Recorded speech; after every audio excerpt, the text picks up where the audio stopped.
Bom dia a todos que estão aí aguardando a gente a começar esse programa, nosso querido programa quinzenal, Análise e Advocacia. Bom dia, Siqueira Castro, que prazer, que honra ter você aqui com a gente hoje. Puxa vida. Bom dia, querida amiga Silvane, Seco. Estou super feliz de estar aqui batendo esse papo com vocês, viu?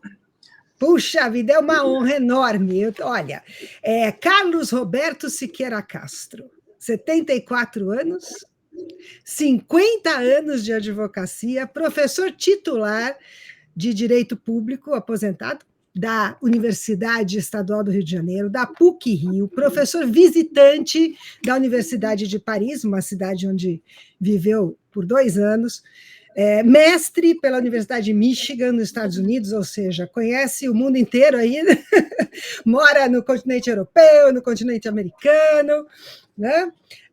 Pela sua área de especialidade, foi um grande colaborador da Constituição, né, na época da Constituinte, 1980, da Constituição de 88, segue colaborando e aperfeiçoando para o aperfeiçoamento das leis no Brasil, e também para a prática da advocacia por meio da sua atuação lá na OAB, né? O Siqueira Castro, ele foi um dos 14 agraciados no país, na história, com a medalha Rui Barbosa. Quer dizer, não é pouca coisa, né? E ainda não acabou, porque Siqueira Castro continua na ativa, com a mão na massa, ele me disse um dia desses, porque estava viajando aí para defender cliente, né? Ele está à frente de um escritório que leva o nome dele e que completa 76 anos nesse ano. E é um caminho também interessantíssimo, do qual, num escritório, ele é head do International Committee. Hoje o escritório já tem um CEO, que é o filho do Carlos Roberto, o Carlos Fernando, né, Carlos? Isso mesmo. E, olha, eu tenho certeza que o que não vai faltar aqui hoje é conteúdo. Hoje a gente vai ter uma aula de advocacia, de como se faz, como se transforma um escritório naquilo que ele se transformou, né? E eu vou querer começar por aí, porque a história da Siqueira Castro, que é um escritório que começou no Rio de Janeiro, e está hoje no Brasil inteiro, né? Cobre Brasil inteiro e está também no exterior. Vou passar a bola para o Seco começar o nosso bate-papo. Legal, legal. Bom dia a todos, bom dia, Siqueira Castro. É realmente um prazer ter você com a gente nessa conversa. Essas conversas são sempre muito especiais quando a gente escolhe e traz um personagem tão importante da advocacia, tão importante para o mercado da advocacia, né, Sil? É muito legal para nós ter esse tipo de conversa. E eu acho que eu quero saber como é que o Siqueira Castro virou o que é o Siqueira Castro. É uma pergunta que eu sei muito genérica, mas se você puder resumir isso em alguns pontos principais, é uma das bancas mais longevas do Brasil, 36 anos, claro, são poucos os escritórios que chegam, que vivem, sobrevivem e vivem bem nessa idade. É uma das bancas com o maior número de processos em carteira no Brasil, são 750 mil processos em carteira, fazendo uma conta de padaria aqui, 1% das ações em curso no Brasil passam pelo Siqueira Castro, é um negócio absolutamente extraordinário. Enfim, queria ouvir como é que isso foi construído. Muito, muito bom dia. Bom dia a vocês, Silvana e Seco. Primeiro, eu quero agradecer essa gentil apresentação de vocês, né, sobre a minha pessoa como profissional do direito, como ser humano, né, que muito me desvanece, muito me distingue. Bom, muito tempo, né, 76 anos, eu quero assegurar a vocês que eu não sou fundador do escritório, porque eu não era nem nascido quando eu fundado, né? De fato, essa é uma explicação que cabe. Isso é uma legítima defesa que eu faço aqui. Mas eu me reuni ao escritório logo depois de me formar, né? Eu me formei em 72, entrei na Faculdade de Direito em 68, né? E logo em seguida eu já estava ligado ao escritório, que não tinha o meu nome na época, mas que era um escritório bastante importante no Rio escritório de empresa, né, que atuava na área societária, área tributária, área de negócios, de business em geral, que já tinha uma pequena unidade em São Paulo, enfim, era um escritório que já tinha uma vocação de crescimento. Eu, quando me reuni ao escritório, né, no início dos anos 70, né, eu pude testemunhar toda a evolução da advocacia, que foi realmente uma coisa impressionante, né, e que seguiu, de certo modo, né, o processo das economias desenvolvidas no campo do mercado de advocacia. Eu lembro que nos Estados Unidos, por exemplo, os escritórios tinham aquelas pessoas muito importantes na vida política e econômica dos Estados Unidos, mas que em algum momento, né, na política do New Deal, do presidente Roosevelt, aqueles escritórios que tinham 30 advogados passaram a ter 100, 200, 400, 500. Hoje temos escritórios com 3.000 advogados, 4.000 advogados, que são as grandes marcas da advocacia americana. O Brasil passou também por esse processo que eu chamaria de americanização da advocacia. Significa dizer, né, no início dos anos 70, os escritórios, grandes escritórios, tinham 30 advogados, 40, pouco mais do que isso. Então, nós tivemos toda uma aceleração do mercado de advocacia a partir dos anos 70, nos anos 80, nos anos 90 nós tivemos as privatizações no Brasil, vocês se lembram disso, né? Vários equipamentos públicos foram privatizados, né? Redes de telefonia, não é mesmo? Criação das agências reguladoras, a ANT, Agência Nacional de Petróleo, de Energia, enfim, isso tudo levou a um incremento muito grande dos escritórios de advocacia, que também se duplicaram, se triplicaram e assim por diante. Então, o nosso escritório, né, fundado no Rio de Janeiro, uma pequena unidade em São Paulo, nos anos 70, passou a ter, nos anos 80 e dos anos 90 em diante, 200 advogados, depois 300 advogados, e já chegamos a ter 1.000 advogados no nosso escritório. Hoje diminuímos um pouco, né, em razão da retração ocasionada pela pandemia. Todos os escritórios fizeram isso, todas as empresas, de um modo geral, fizeram isso no Brasil, mas nós temos um quantitativo muito grande de advogados, né, de sócios, advogados associados, de colaboradores gerenciais, de área de informática, essas estruturas de informática, nas novas tecnologias, de ciência e inovação. Nós temos cerca de 1.000 pessoas na firma hoje, o que ainda é uma estrutura de muito peso no mercado de advocacia brasileiro. Então, eu pude testemunhar toda essa evolução, porque a vivi intensamente. Eu fui uma das pessoas que, dentro da Siqueira Castro, né, soube trazer novos sócios, novos companheiros de trabalho, de equipe, e fomos pensando juntos, porque o escritório sempre foi uma obra coletiva. Nós nunca tivemos um projeto individual no nosso escritório. Sempre foi uma obra coletiva que congregou, né, muitas inteligências, né, brilhantes, melhores do que a minha, né, mas que souberam, ao tempo e à hora, oferecer a sua contribuição para que nós pudéssemos nos adaptar aos novos tempos. Porque, Silvano e Seca, eu digo sempre, o grande segredo da vida humana hoje é a capacidade de adaptação, de transformação. A Cecília Meirelles tem um poema que eu acho muito, muito bonito, muito sensível, chama-se Reinvenção. Ela diz que nós temos que... A vida só é possível reinventada. Nós temos que nos reinventar a cada manhã.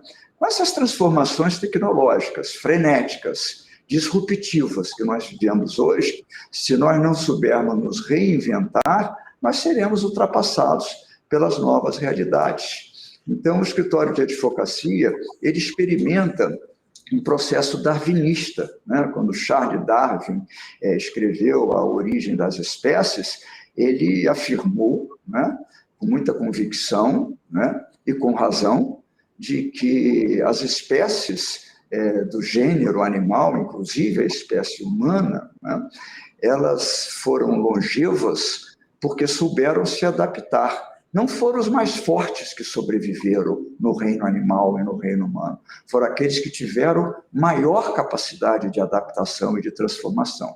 Por isso eu vejo que o mercado, em geral, e o mercado de advocacia em particular, é um mercado darwinista, que nos impõe a todos nós o desafio da transformação permanente, né?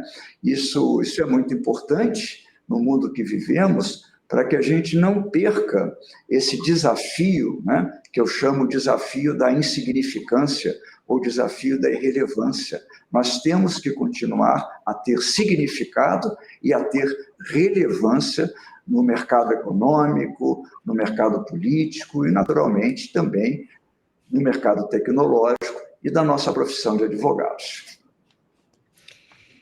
Uau! Mas, olha, só voltando um pouquinho aí ao escritório, né? Quer dizer, um escritório que administra uma em cada 12 ações, digamos assim, que está tramitando na justiça hoje em dia, você tem que ter uma operação de guerra aí dentro, não? É verdade, Silvana. Isso exige, não é?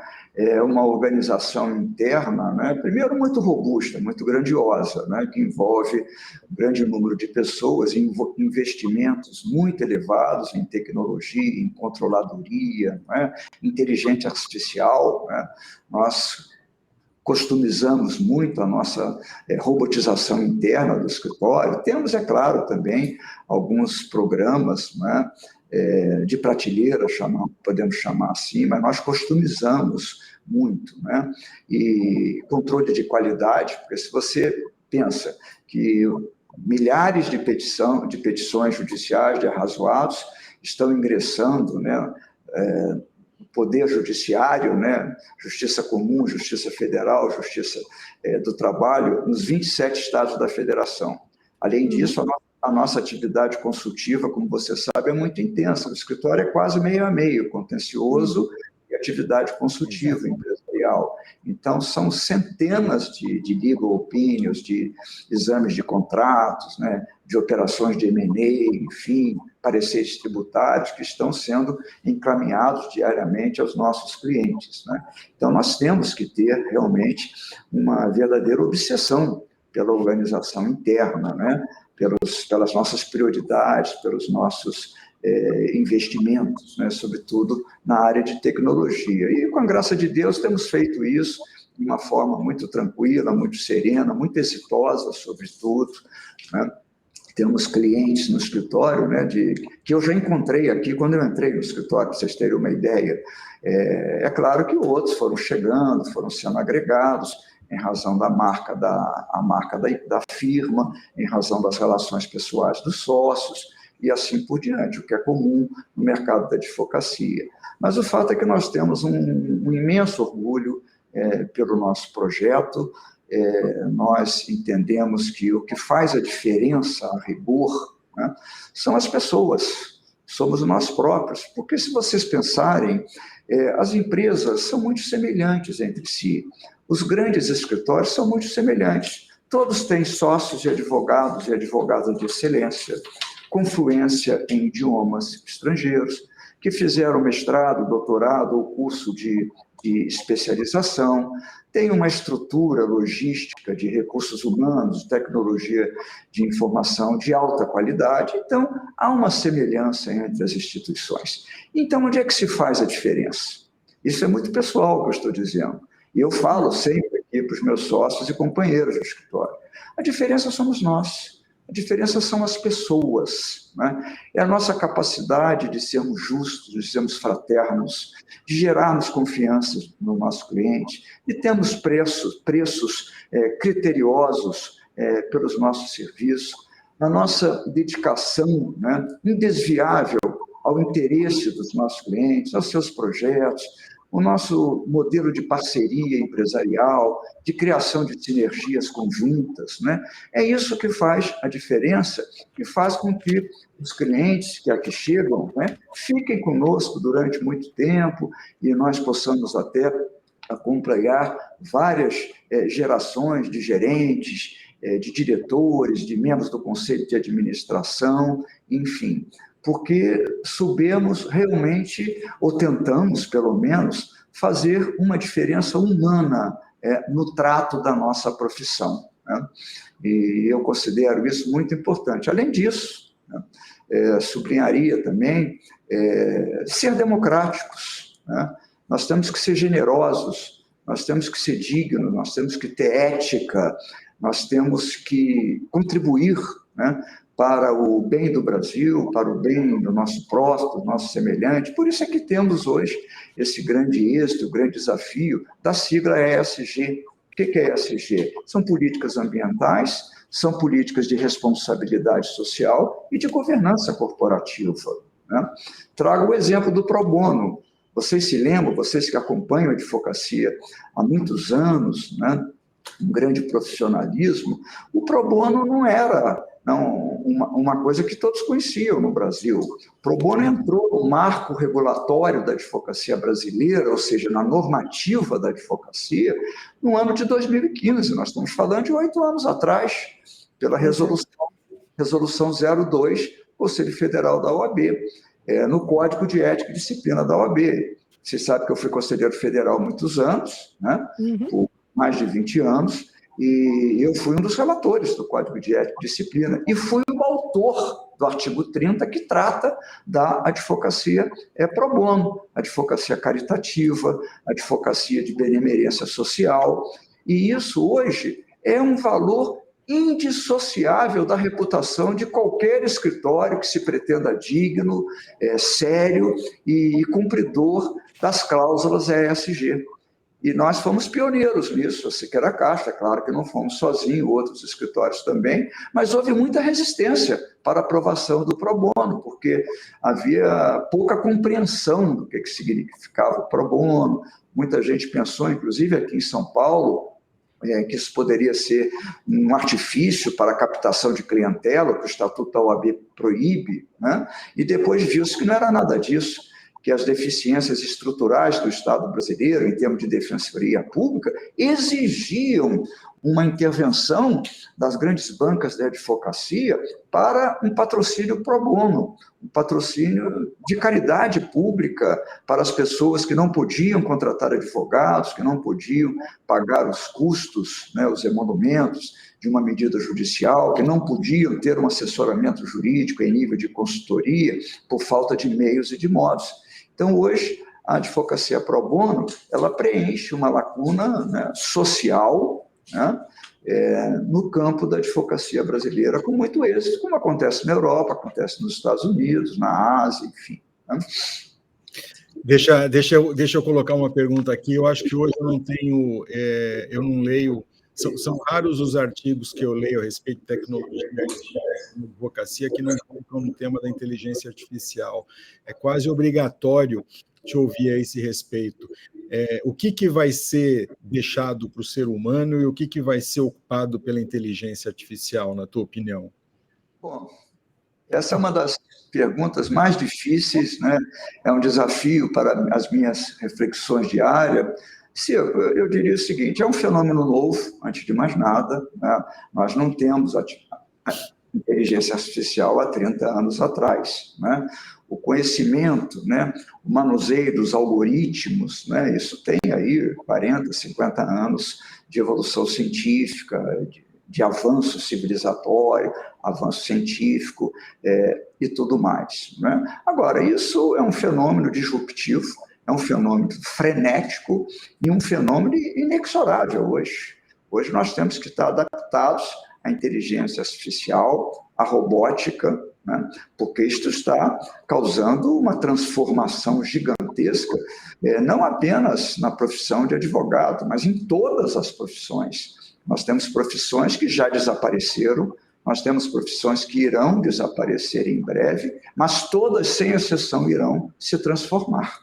Aqui no escritório nós contratamos consultorias especializadas, inclusive internacionais, para nos trazer as grandes novidades no tema, quais as plataformas que nós podemos criar, de que nós necessitamos, né?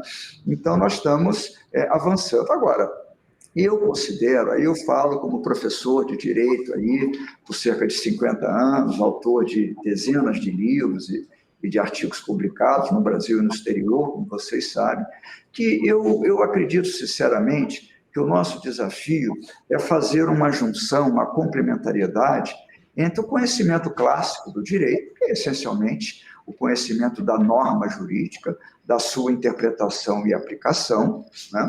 E da jurisprudência, dos tribunais judiciais ou administrativos.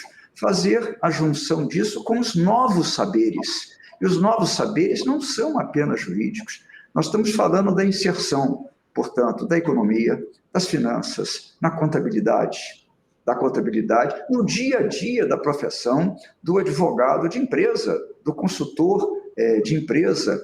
Isso realmente é muito importante, né? E dos novos saberes de tecnologia, né? De todas essas plataformas, nós temos que estar adaptados a isso. Quando eu me formei na Faculdade de Direito, Silvana e Seco, em 72, eu não estudei direito ambiental, eu não estudei compliance, né? E tantas coisas, tantas matérias aí que foram surgindo. Eu não estudei legislação de proteção de dados, LGPD, ninguém falava isso naquela época, e eu estudo hoje, eu sou obrigado, né? Como profissional do direito, para ser completo, eu sou obrigado a conhecer, né, razoavelmente o direito ambiental, saber avaliar uma due diligence ambiental, uma due diligence de infraestrutura, né? Nós temos que ter conhecimento de todos os investimentos em infraestrutura no Brasil, o gargalo de infraestrutura que o Brasil precisa vencer, né, para atingir um nível de desenvolvimento que todos os brasileiros desejam, né? Então, vejam vocês, nós temos hoje um fluxo de informações descomunal que atropelam todo segundo dos nossos dias, né? Aonde quer que nós estejamos, e você tem que saber, primeiro, selecionar as informações que se compatibilizam com a sua atividade e com a sua predileção humana também, não é verdade? Que livros querem ler, que aplicativos querem baixar e tudo mais. Então, nós temos que estar educados para isso. E há um fenômeno que eu acho impressionante hoje, primeiro, é a feminização da advocacia e a juniorização da advocacia. Aqui no nosso escritório, hoje, 65% dos advogados são advogadas, para você ter uma ideia. 35% apenas homens, né? E o próprio Conselho Federal da OAB, né, adotou a paridade de gênero em 21. Hoje, as eleições de seccionais e para o Conselho Federal da OAB é 50% para homens e 50% para as mulheres. Até porque as mulheres são 51 ponto alguma coisa por cento dos advogados em atuação no país. Nós temos 6 presidentes de seccionais da OAB, inclusive São Paulo, né, pode ser chamada uma das mais importantes, se não a mais importante do Brasil, na Bahia, né, Santa Catarina, né, a Patrícia Vanzolini aqui em São Paulo, Daniela Bosch na Bahia, enfim, que são todas muito minhas amigas, Conselho Federal da OAB. E, além disso, a juniorização. Aqui no nosso escritório hoje, nós temos cerca, mais ou menos, de quase 40% dos advogados e advogadas e colaboradores, em geral, na faixa de até 30 anos de idade. Se você considerar que, dentro de um currículo normal, os advogados e as advogadas se formam, né, com 23, 24 anos de idade, são pessoas com 6 anos de profissão e que são quase a maioria dentro do escritório desse porte. E na faixa de 30 a 40 anos, nós temos 42% do nosso contingente, dos nossos quadros. E acima de 40 anos, aonde eu me encontro, né, nós temos apenas 22%, 23%. Então, qual é o desafio para um gestor de escritório, para um comitê executivo, um conselho de administração? Primeiro, ele tem que preparar muito rapidamente esses jovens para exercer cargos de gestão e de direção da firma e trazê-los o quanto antes para os nossos comitês de gestão, comitê executivo, para o comitê gestor, para os comitês temáticos importantes em todas as áreas, né? Então, o desafio nosso também é um desafio de educação interna, é um desafio de promoção de pessoas, porque senão, quando nós formos envelhecendo, nós não teremos feito as sucessões naturais, que são sucessões de conhecimento, são sucessões de valores da firma, dignidade humana, ética profissional, dedicação aos clientes, né? Obsessão pelo atendimento de qualidade, controle de qualidade, enfim.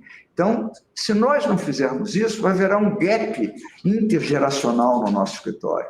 Por isso é que os meus colegas hoje de comitê executivo são antigos estagiários que vieram para o escritório há relativamente pouco tempo, que cumpriram carreira, foram promovidos e hoje estão nos postos da alta direção da Siqueira Castro Advogados.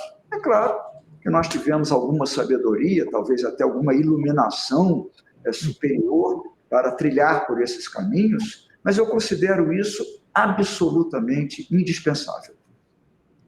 Vocês, bom, imagino que vocês criaram uma política de pessoas muito sólida, né, Siqueira Castro? Não, sem dúvida. Primeiro, que os caminhos se abrem caminhando, né? Não há receita de bolo para isso, né? Pois é, como é que vocês chegaram a essa iluminação? Assim, olha, precisamos... Estamos aprendendo, Silvana. Primeiro, a gente tem relação com os grandes escritórios brasileiros, sobretudo pelo mundo afora. Siqueira Castro é uma grande atividade internacional. Eu mesmo, cabe a mim ser o head do Comitê Internacional. Nós temos parcerias com alguns dos maiores escritórios da China, né, da Índia, da Alemanha, da França, né, evidentemente Portugal, Espanha, da Península Ibérica, do Japão, né, e por aí afora, Estados Unidos, é claro, Hemisfério Norte e América Latina de um modo geral, né? Então, isso enseja para todos nós uma interação muito grande de práticas e de experiências. E você não está sempre inventando tudo, não está criando tudo. Muitas vezes você não precisa inventar a roda, porque você tem escritórios internacionais que já cumpriram essa trajetória e que passam aí informações e modelos, né, que podem ser perfeitamente replicáveis na Siqueira Castro Advogados. Então, nós tivemos a humildade para fazer isso. Nós trouxemos os melhores modelos lá dentro do nosso escritório a partir das nossas relações, né? Então, hoje nós somos um escritório ultramoderno, mas, ao mesmo tempo, um escritório ultra-tradicional. Nós soubemos conjugar tradição, 76 anos de existência, com a ultramodernidade. Soubemos manter e fidelizar os nossos recursos humanos. Com a graça de Deus, nós nunca tivemos uma defecção na Siqueira Castro. Você sabe que o mercado tem alguns exemplos, que saem 50, aí, 60 advogados, enfim, movimentos profissionais que são naturais, são perfeitamente compreensíveis. Nós nunca tivemos isso. Nós temos a saída de um ou outro sócio pontual, mas temos aí dezenas de pessoas que querem vir para cá, formar conosco, enfim, estar conosco aqui no nosso escritório, né? Então, nós fomos muito atentos a todo esse fenômeno de transformação, utilizamos os melhores exemplos internacionais e soubemos ser criativos também, porque você tem que saber customizar as coisas. Nem tudo que serve para o Japão serve para o Brasil, não é mesmo? Então, a gente tem que saber também customizar com inteligência, né? com criatividade, aquilo realmente que tem a nossa marca. Porque o que é importante para nós, né? Enquanto um conjunto humano de profissionais que prezam e que exercitam no dia a dia todos esses valores que nós acreditamos. Nós queremos que os nossos clientes, a sociedade brasileira e o Brasil conheçam o rosto, né, a face das pessoas, seres humanos que dão vida à nossa entidade, à nossa instituição. É isso que nós desejamos, é isso que nos orgulha. Por falar em juniorização, a gente ouve muita reclamação em escritórios a respeito da formação do jovem advogado, isso, enfim, é quase um lugar comum. Mas eu acho que essa juventude deve trazer muita coisa boa para dentro do escritório, né? Antes de apontar as críticas, eu queria que você falasse justamente sobre isso. O que eles trazem de melhor, como é que eles estão mudando para melhor a advocacia hoje, na tua opinião? Olha, essa é uma pergunta fascinante, Seco.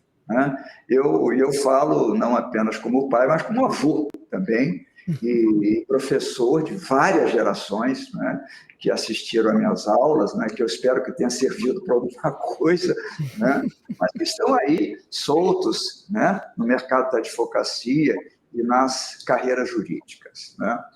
Nós, antes de mais nada, nós temos que educá-los para esses novos tempos, né, para as transformações, para todo o itinerário de carreira. Nós temos que ter perfeita consciência de que mudou o mindset da profissão.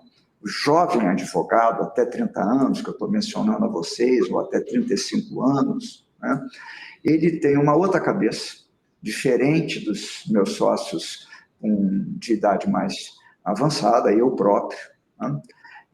Eles têm um sentido de carreira diferente.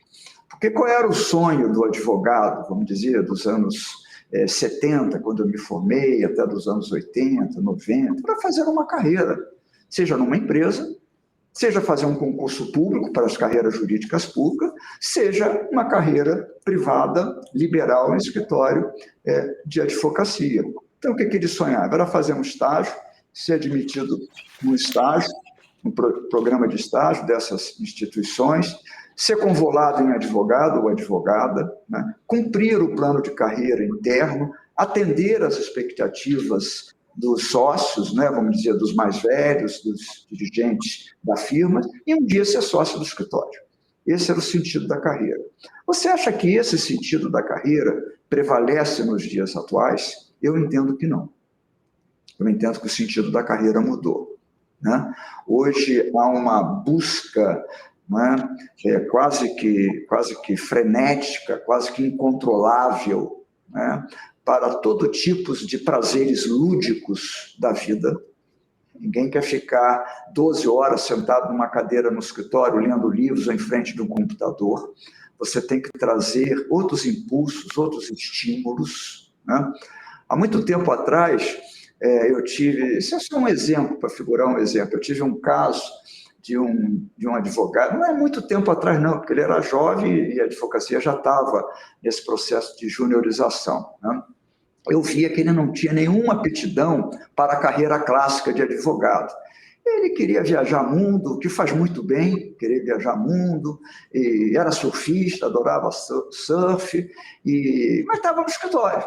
Estava no escritório, poderia estar em qualquer lugar. Aí eu falei, pô, ele, se cumprir as metas que nós dávamos, né, as obrigações, enfim, a gente tem que oferecer alguma coisa a ele. Eu não vou oferecer a ele passar da categoria de júnior B1 para júnior B2, porque isso não vai significar nada para esse tipo de cabeça, né? Aí eu pensei, pô, como é que eu vou ganhar esse camarada? Como é que eu trago ele para ele estar com a gente e a gente estar com ele? Isso é o que é o mais importante, para que ele nos veja como parceiros de vida. Isso é importante.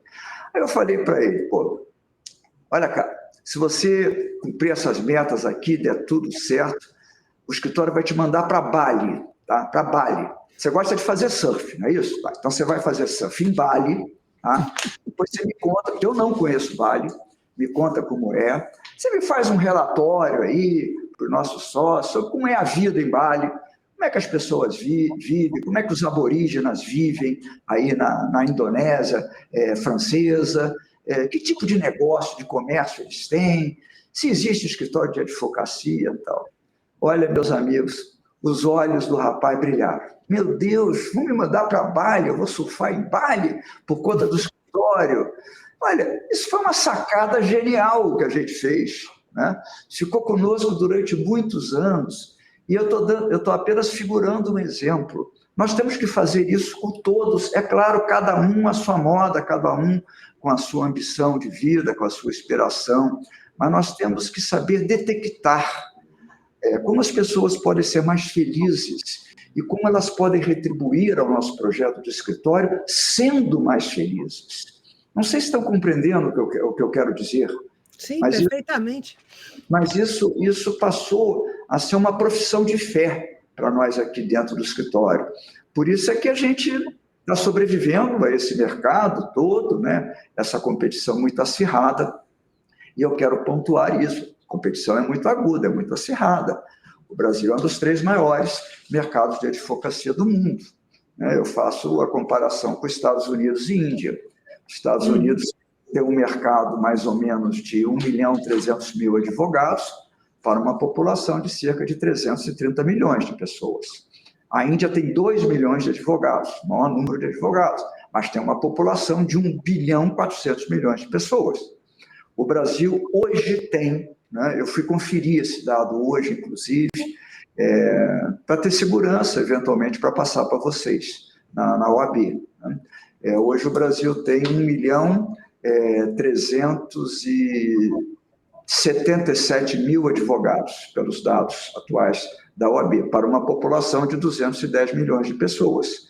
O que isso significa? Em dados comparativos, o Brasil tem a maior população de advogados per capita do planeta Terra, à frente dos Estados Unidos e à frente da Índia. Então, vocês me perguntam, isso não cria uma competição absurda, aguda? Claro que cria, é claro que cria. Mas eu acredito piamente, digo a vocês, por tudo que eu observo como advogado militante, como professor durante muitos anos, como conselheiro da OAB, de tudo que eu observo, que o mercado de advocacia sempre terá espaço para o bom advogado, para o advogado bem formado, para o advogado digno, para o advogado atualizado e que tenha paixão pela profissão. Esse sempre terá um espaço. Nós estamos ávidos para trazer esses advogados e advogadas para o nosso escritório e, como nós, eu acredito, muitas estruturas de advocacia, muitas empresas, porque quantidade não significa qualidade e todos perseguem o quê? O máximo de qualidade humana nos seus quadros profissionais. Então, eu digo aos jovens advogados que têm a verdadeira vocação, não tenham medo de ser advogados ou advogadas, persigam o seu destino, sejam muito fiéis, não deixem de sonhar, aquela velha frase do Abraham Lincoln, não deixem de sonhar, não tenham medo, é uma frase evangélica também, porque com esses componentes básicos, essas virtudes essenciais, vocês vencerão.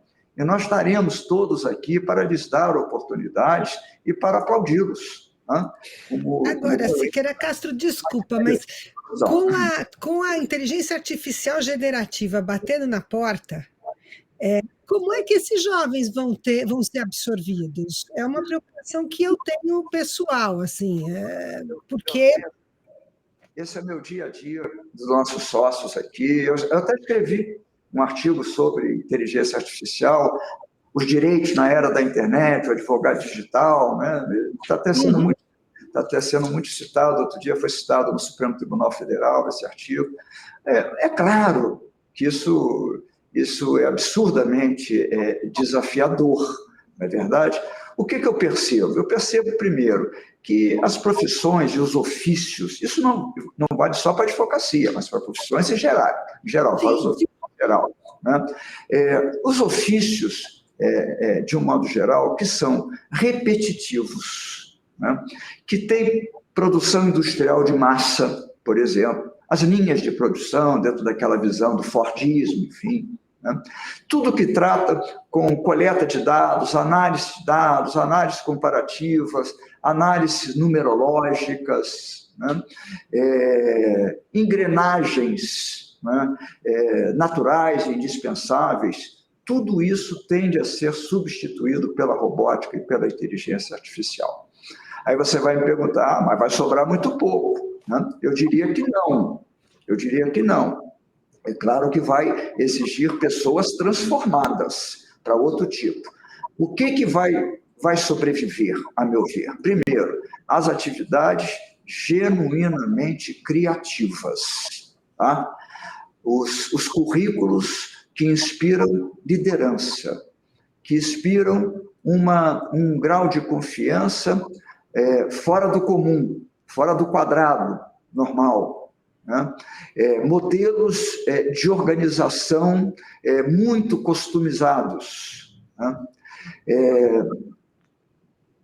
Os grandes benfeitores da humanidade, vamos chamar assim, os grandes cientistas, os caras que que fazem com que a vida hoje seja mais longeva, né?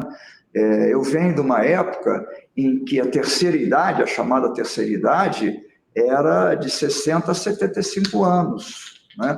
Hoje, a terceira idade, do ponto de vista estritamente profissional, ela vai de 45 anos até 90 anos. As pessoas se aposentam mais cedo e vivem mais, por causa dos avanços da medicina, por causa dos avanços da farmacologia, dos medicamentos, por causa das terapias alimentares, né? dos impulsos aos estilos de vida saudável.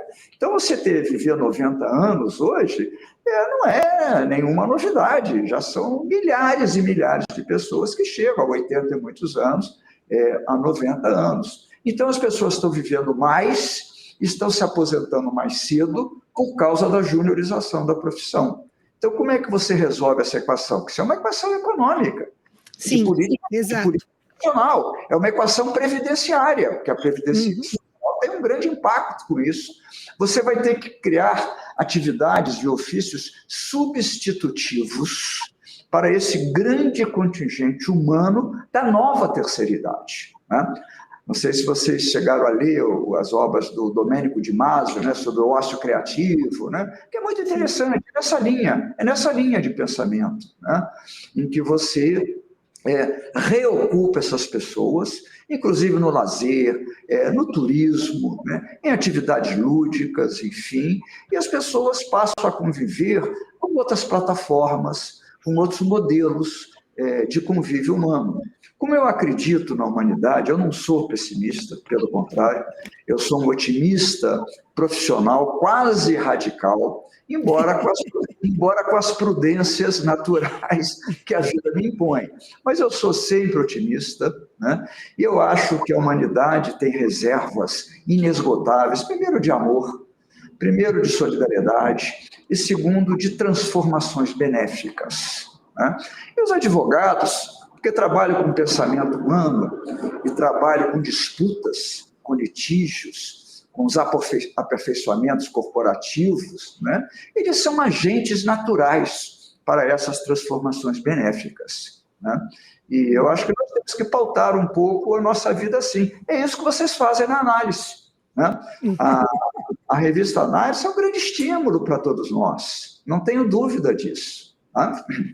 Uau, que responsabilidade, hein, Secô? Subiu a régua. O que eu queria embicar a conversa agora para uma outra seara, que é falar sobre a organização da advocacia aqui no Brasil. A gente tem um modelo, enfim, quem pratica advocacia, quem está inscrito na Ordem dos Advogados do Brasil, é uma reserva de mercado para esses profissionais, que parece que vem funcionando bem, e agora, em alguns aspectos, ela vem sendo discutida sob o ponto de vista das sociedades. À medida em que a advocacia vai se transformando numa atividade multidisciplinar, se discute por que o engenheiro não pode ser sócio de um advogado no escritório, se discute, enfim, a possibilidade de outras organizações. Como é que você vê isso? Bom, eu trago a minha experiência de Conselho Federal da OAB, onde essa questão é recorrente, né? Exato. Nós tratamos com isso praticamente em todas as sessões do Conselho Federal, nas seccionais da OAB, enfim, né? O que eu vejo é o seguinte, né? Com relação ao exercício, né, societário, né, da advocacia com outras profissões, né? Você tem uma sociedade combinando engenheiros, agrônomos, né, economistas, contabilistas, contadores, etc., eu mantenho a tradição, a posição tradicional da OAB. Eu acho que não. Eu acho que toda advocacia, sociedade de advogados, deve ser só de advogados. O Conselho Federal evoluiu recentemente quando permitiu o coworking de advogados. Vocês se lembram que o escritório de advocacia não podia ter outro profissional dentro do escritório. Você não podia botar uma placa, advocacia, contabilidade, engenharia e tal. Isso era terminantemente proibido. Hoje, em razão da mudança do trabalho, do home office, isso também ocasionado pela pandemia, né, que mudou bastante, né? Ou você tem o sistema inteiro digital de home office, ou você tem o sistema híbrido que nós adotamos aqui no escritório, né? Então, hoje você pode ter, numa mesma dependência física, profissionais do direito, advogados, e profissionais de outra profissão. Foi uma evolução que eu até achava que ia durar mais tempo para ser adotada pela OAB, que é muito conservadora. Mas a OAB avançou bastante nisso aí. A questão de reserva de mercado, eu digo a você o seguinte, é uma reserva de mercado entre aspas, tá? Porque nós não temos quantitativos de advogados para ingressarem nos quadros da ordem dentro de um quantitativo compulsório, né? Todos que passarem no exame de ordem vão tirar a carteirinha vermelha da OAB. Vocês podem me perguntar, mas o exame de ordem não reprova muita gente? Sim, reprova muita gente, reprova mais do que aprova. Concorda com isso? Sim, concordo com isso, porque eu quero qualidade na profissão. Eu acho que não pode ter colega advogado tratando da liberdade humana no processo criminal ou tratando da vida das pessoas num processo de jurisdição civil sem estar perfeitamente habilitado para a profissão. Isso existe nos Estados Unidos, existe na Europa, né? Eu dou o exemplo da Europa, que eu conheço bem, porque eu morei em Paris, eu fui professor da Universidade de Paris, o barreau francês, que é a Ordem dos Advogados, lá eles têm, de uma forma disfarçada, reserva de mercado. Eles decidem quantas vagas eles vão abrir na OAB francesa para os estudantes que se formaram, que fizeram os cursos preparatórios para ingressar lá como advogados franceses. Eles dão um número. Eles têm na França hoje em torno de 12 mil advogados, mais ou menos. Isso me foi dito, inclusive, de uma forma oficiosa por dirigentes do barreau, que eu conheci, eu estive lá várias vezes, né, que me falaram, olha, Siqueira Castro, aqui é o seguinte, tá? A gente não diz isso. É norma não escrita, mas a gente vai aprovando de acordo com a capacidade do mercado de absorver, porque nós não queremos aí uma explosão de advogados na França. Isso é reserva de mercado, tá? Nós não fazemos isso no Brasil. O Brasil é muito idôneo no trato dessa questão. Todos que demonstrem, né, competência intelectual e experiência, né, nos estágios, de todas as premissas do exame da ordem, né, para serem advogados, serão aprovados. Até porque a Ordem dos Advogados do Brasil, ela não realiza os exames de ordem. Ela contrata a Fundação Getúlio Vargas, contrata grandes instituições para realizar o exame. A ordem é completamente imparcial, né? Quem entrou por mérito próprio. E é bom que seja assim. E com a quantidade de faculdades que a gente tem, eventualmente o modelo francês podia ter suas virtudes aqui para nós. Sabe quantas, Chico? 1.800 faculdades. 1.800 faculdades. No Brasil, de direito no Brasil. É o maior índice em nível mundial, né? E isso também, a meu ver, é uma grande deformação da vida brasileira. Porque antigamente, o que acontecia? O Conselho Nacional da Educação, ele exigia a aprovação da ordem da qualidade dos exames jurídicos. Não se abria faculdade de Direito se não tivesse aprovação mesmo. Era uma premissa indispensável, um requisito sine qua non para se abrir faculdade. Depois alteraram isso, porque viram que aquilo era um grande negócio. Criar a Universidade do Brasil é um grande negócio, tanto é que os fundos de investimentos internacionais estão comprando as universidades no Brasil, inclusive Faculdade de Direito. Isto está aí no olho do dia, todo mundo sabe disso, né? Fundos com ações em bolsa, enfim, passaram a ser os grandes educadores no Brasil, entre aspas, né? São investidores na educação. E o que acontece? Então, né? Quando se viu que isso é um grande negócio, criou-se faculdade de Direito aí, como quem abre botequim nas esquinas do Brasil. Isso é desmoralizante para o ensino do direito, para a profissão de advogado, né? E o que acontece? Caiu muito a qualidade do ensino. Por isso é absolutamente indispensável o exame de ordem. E eu lhe digo, as outras profissões que a gente tem contato no Conselho Federal da OAB, a Academia Nacional de Medicina, o CREA, Associação dos Engenheiros, dos Agrônomos e tudo mais, eles querem adotar um modelo da advocacia. Exame de ordem para ser médico, né? Porque hoje você tem no medicina também um grande número de faculdades, sem o instrumental necessário, sem os níveis de residência médica que são exigidos aí pela normativa do Conselho Nacional de Medicina e assim por diante. Então, eu já vi vários depoimentos dizendo o seguinte: nós só vamos resolver o problema da qualidade da medicina no país, para que não aconteçam esses escândalos aí de pessoas que morrem em operação plástica, enfim, todas essas deformidades profissionais na área médica e também na engenharia e também em outros ramos de conhecimento científico, se nós adotarmos o modelo da OAB. Esse é um depoimento recorrente hoje. Eles querem fazer o que nós fazemos, que é o que fazem os americanos.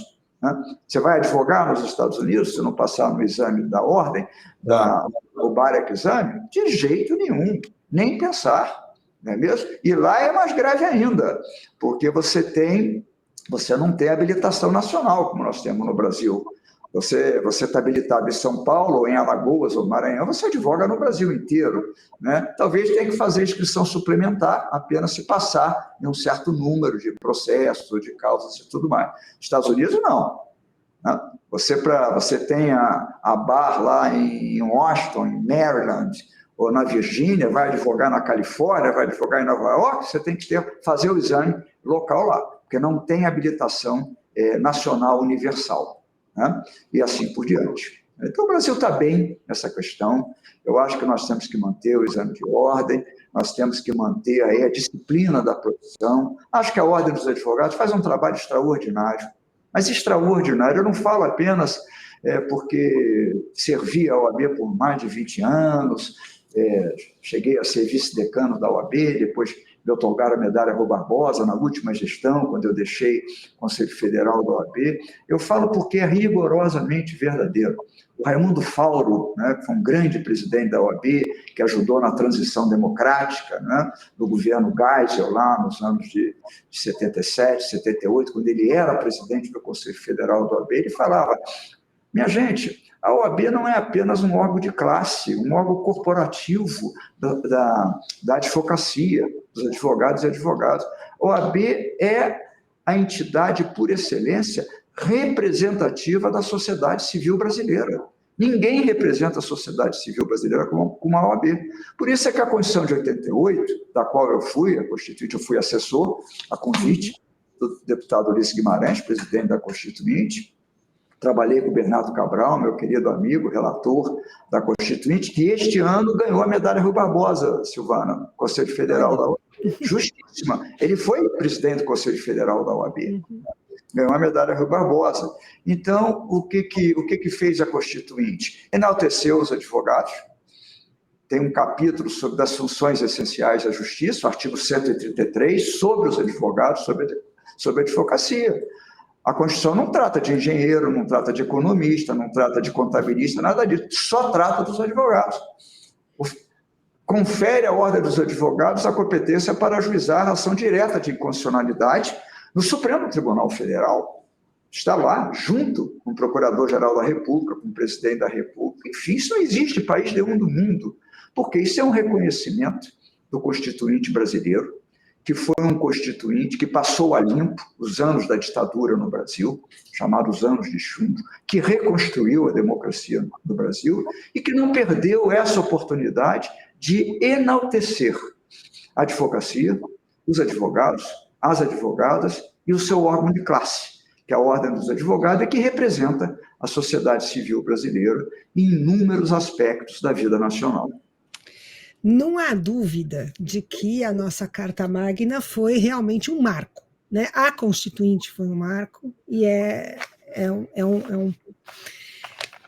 um diploma aí muito importante. Agora, muita gente no país, de lá para cá, discute vários aspectos da Constituição. Eu não posso perder a oportunidade, Siqueira Castro, estando aqui com alguém que participou lá em loco, de perguntar, né, o que você acha dos excessos que ela pode ter cometido e de como a gente pode botar as coisas aí nos trilhos, em termos de gastos públicos, em termos das questões econômicas, principalmente. Olha, é outra questão fascinante também, né? Eu falo da minha experiência na Constituinte, porque eu estava lá, o Ulisses Guimarães, ele convidou um grupo de professores de Direito Constitucional, na época, todos muito jovens, além de mim, José Afonso da Silva, né, Miguel Reale Júnior, né, Paulo Bonavides, né, Ada Peregrini Grinova de São Paulo, Sérgio Ferraz no Rio de Janeiro, enfim. E nós fomos para lá e tivemos vidas de deputado, de senador. O doutor Ulisses deu gabinete para todos nós participávamos das reuniões de liderança, onde os assuntos são realmente decididos, né, ou encaminhados, né? Então eu vi tudo, como é que tudo se passou, como é que tudo aquilo foi construído.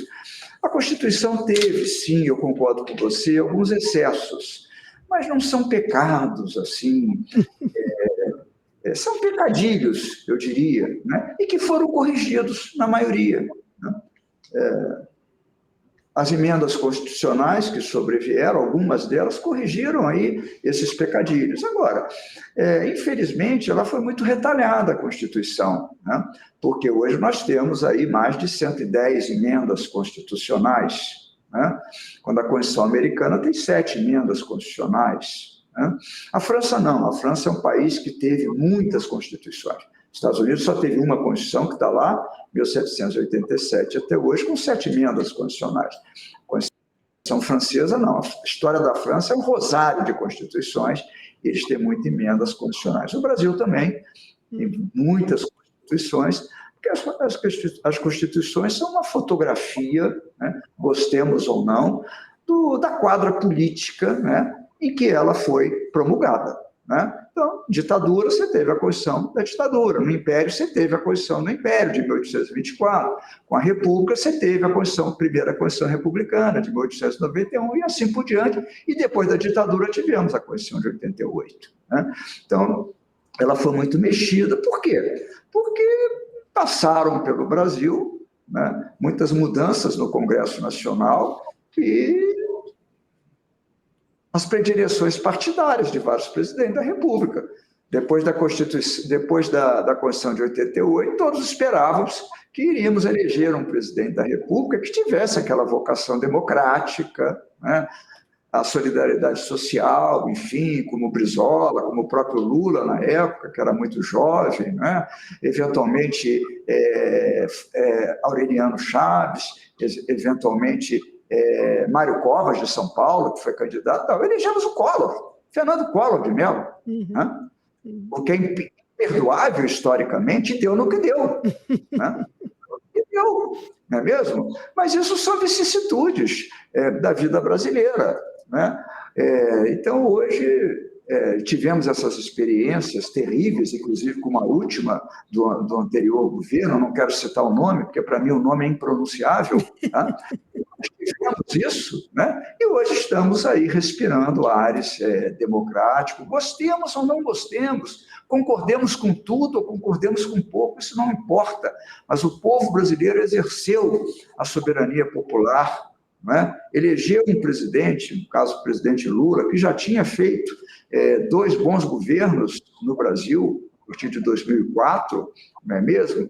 Que retornou ao Brasil como um pacificador, não prega ódio, não prega matança geral, não prega ruptura de poderes, não prega fechamento do Congresso, não prega fechamento do Supremo Tribunal Federal, e assim por diante. E que se esforça para aprovar políticas públicas e econômicas que possam ser úteis e servíveis, né, à democracia brasileira e à emancipação econômica do povo brasileiro. Então, o Brasil está no bom caminho. Não é um caminho perfeito, porque não há perfeição na política.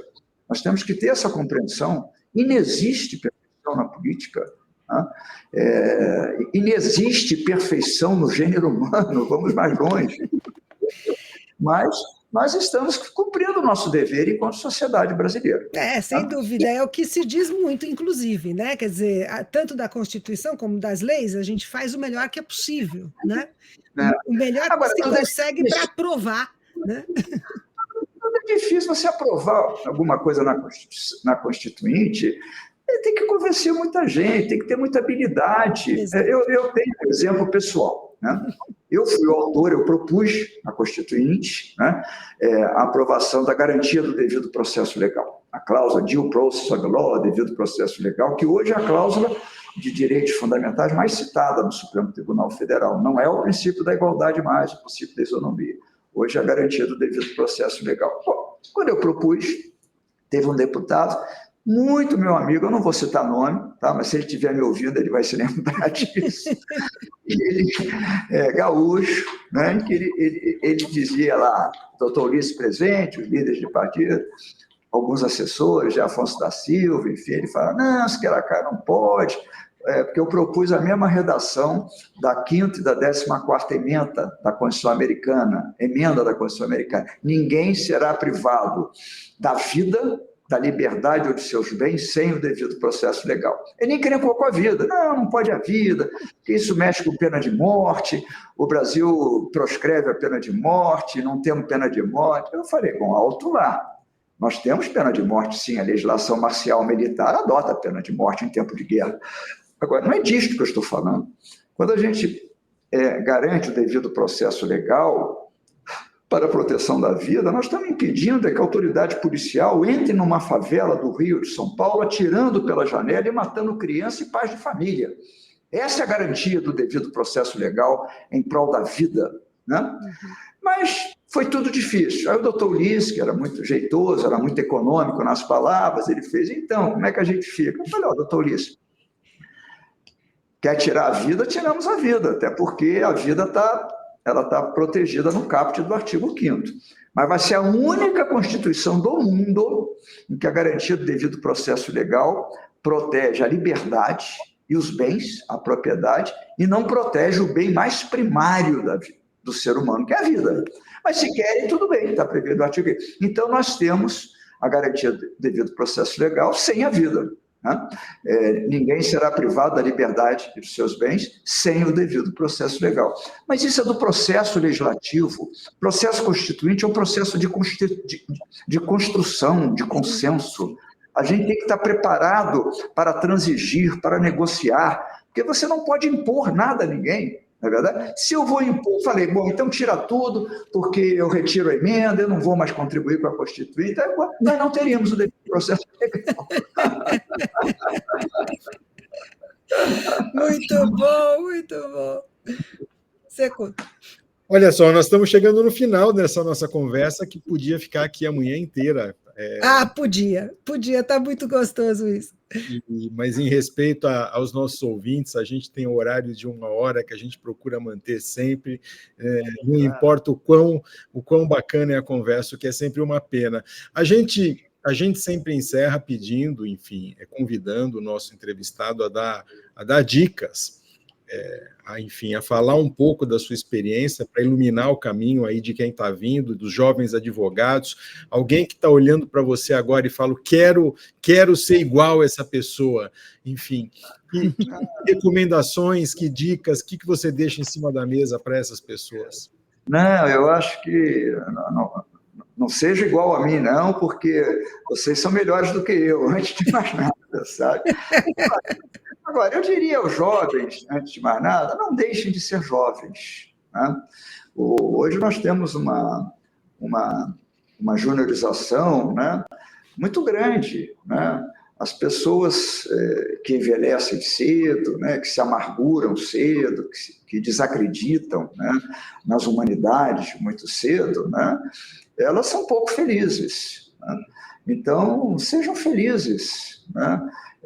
Não se amarguram, façam o bem, sejam advogados do bem, trabalhem com pessoas, né, que tenham algum tipo de exemplaridade, né, para a melhoria do progresso humano, do avanço civilizatório. Agora, sejam competentes, estudem direito, leiam, né, todo o Aresto, todo o Acorda, não só a ementa do Acorda, conversa em profundidade com os clientes, procura conhecer em profundidade o negócio dos clientes, o mercado dos clientes. Não adianta querer oferecer produto que não interessa, que não agrega em valor aos clientes, às empresas que nos honram com a sua confiança. Procura oferecer serviços que agreguem valor, que criem sinergias, né, empresariais, né, e procure ser os melhores, né, na sua profissão, né, como seres humanos e como profissionais do direito. É o que eu teria a dizer em conclusão. Muito obrigado. E escolher uma boa escola, né? Pelo que a gente conversou aqui, acho que escolher uma boa escola é bom, né? Tá bom, Silvana e Seco, um afetuoso abraço para vocês e contem sempre comigo. Eu sou admiradora aí do Grupo Análise. Tá? Muito obrigado pela conversa excelente. Muito obrigado. Obrigada demais, obrigadão. Até a próxima. Até a próxima. Tchau, gente.